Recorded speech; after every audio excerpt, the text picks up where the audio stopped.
Ipatak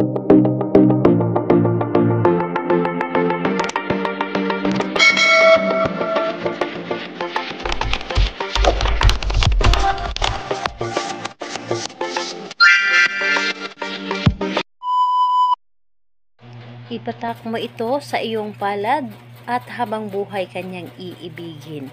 Hello mga guys, kumusta kayo? Panibagong araw, panibagong video na naman tayo. And sa araw na ito ay isa na namang video ang aking tuturo sa inyo na simpleng gabay o simpleng pamamaraan na makakatulong sa atin. At bago ang lahat, gusto ko lang mag-disclaimer sa mga taong hindi naniniwala at hindi gusto ang mga kagaya nitong video. Please skip this video and maghanap ka ng videos na gustong gusto nyo, dahil ang video na ito ay para lamang ito sa mga taong naniniwala and gusto mag-try.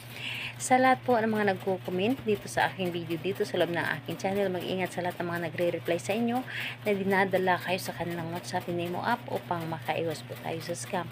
Ngayon po ituturo ko sa inyo paano nga ba tayo iibigin ng habang buhay, iibigin ng lubusan ng ating karelasyon.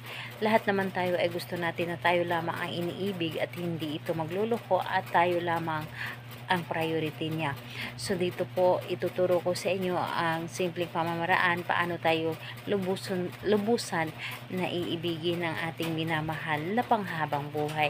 Dito ay pwede mo itong gawin sa parehasang kasarian, babae ito babae, lalaki ito lalaki, and syempre naman sa ating babae at lalaki na magpartner. And pwede mo itong gawin kahit na kayo ay magkalapit at magkalayo sa isa't isa. Dito is kailangan lamang natin dito ng ating gagamitin panulat. So kahit anong klaseng panulat pwede, and kailangan lang din natin dito ng inyong paboritong pabango. So kahit anong klaseng pabango, basta ito ay paborito nyo, ito ay sarili ninyong gamit na hindi lamang ito hiniram. So yun lamang ang dapat nating ihanda. So syempre kailangan lang din natin dito ihanda ang ating sarili, na kailangan na alam natin sa ating sarili na gustong gusto natin itong gawin, at buo dapat ang ating loob, tiwala at naniniwala sa paggawa nito, at hindi ka nagdududa. So kapag ready ka na ay pwede mo na itong umpisan. So ang gagawin mo lamang dito sa iyong palad, isulat mo lamang dito ang kanyang pangalan ng 3 beses. So isulat mo dito ang kanyang pangalan ng 3 beses, and kapag naisulat mo na ito ng 3 beses ang kanyang pangalan, kunin ninyo ang inyong pabango, patakan or sprayhan nyo lamang ng 1 beses yung inyong palad na kung saan meron itong sulat ng kanyang pangalan. At kapag napatakan mo na ito or nasprayhan mo na ito, irarab mo lamang ito. Irarab mo lamang ang iyong palad hanggang mag-init, at paulit-ulit mo itong sasabihin ang kanyang pangalan, kahit sa isip lamang yung pangalan niya, apelyido.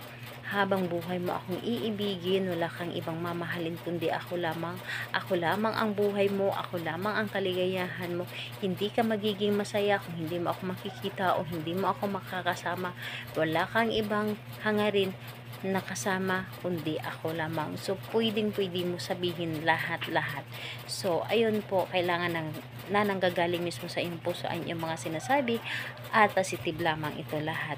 So ayun, kailan siya pwedeng gawin? Napakaganda nito kahit dahil kahit anong klaseng araw at oras pwede mo siyang gawin, and kahit nasa trabaho ka, basta pakiramdam ninyo ay tahimik ang paligid, gawin ninyo ito ng tahimik ang paligid. Asahan ninyo, napakaganda ang effect nito. So napaka-epektibo nito, and maniniwala ka lang sa inyong mga ginagawa.